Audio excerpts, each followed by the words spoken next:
सत्य के साथ। प्रधानमंत्री नरेंद्र मोदी मंगलवार को देश के 75 साल पूरे होने के मौके पर ऐतिहासिक लाल किले पर राष्ट्रीय ध्वज फहराएंगे। बता दें कि 15 अगस्त 1947 को अंग्रेजों से भारत को आज़ादी मिली थी, जिसके बाद से ही भारत को एक स्वतंत्र देश घोषित किया गया था। लेकिन अब सवाल ये उठता है कि आखिर 15 अगस्त को ही क्यों आज़ादी का दिन चुना गया और क्या थी इसके पीछे की खास वजह। तो चलिए आपको बताते हैं इस वीडियो में। ये बात है उस दौर की जब भारत में था अंग्रेजों का तानाशाही शासन। उस समय भारत के तत्कालीन वायसराय थे लॉर्ड लुईस माउंटबेटन, जिन्हें ब्रिटिश की सांसद ने भारत में सत्ता हस्तांतरण करने की जिम्मेदारी सौंपी थी।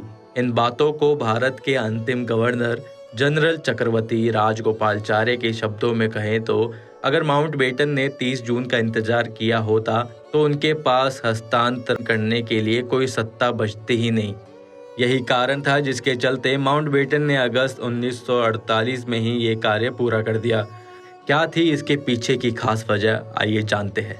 ब्रिटिश सरकार का भारत की आज़ादी को लेकर पूरा प्लान तैयार था।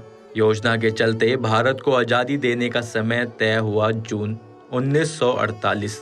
नए बने भारत के वायसराय लॉर्ड माउंटबेटन ने भारतीय नेताओं से मिलकर बात करना शुरू कर दिया था। बात तब फंसी जब जिन्ना ने अपने अलग देश बनाने की मांग की, जिसे लेकर दोनों नेताओं नेहरू और जिन्ना के बीच रस्साकसी शुरू हो गई। दोनों के बीच मतभेद पड़ने लगे, जिसका असर देश के आम जनमानस पर काफी गहरा पड़ा।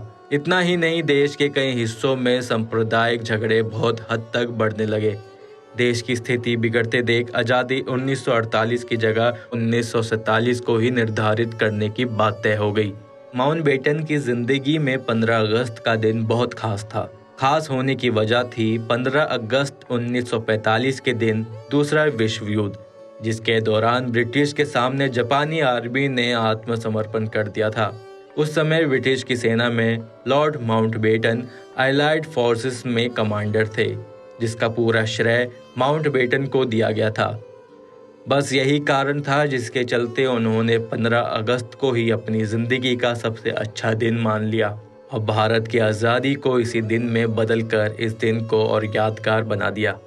15 अगस्त 1947 को भारत पर ब्रिटिश शासन समाप्त हो गया। प्रधानमंत्री जवाहरलाल नेहरू ने पहली बार दिल्ली के लाल किले से तिरंगा फहराया। इसके बाद हर साल स्वतंत्रता दिवस पर लाल किले पर राष्ट्रीय ध्वज फहराया जाता है। आशा है आपको हमारी ये खबर अच्छी लगी हो।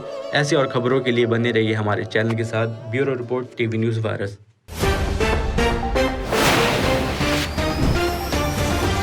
सत्य के साथ।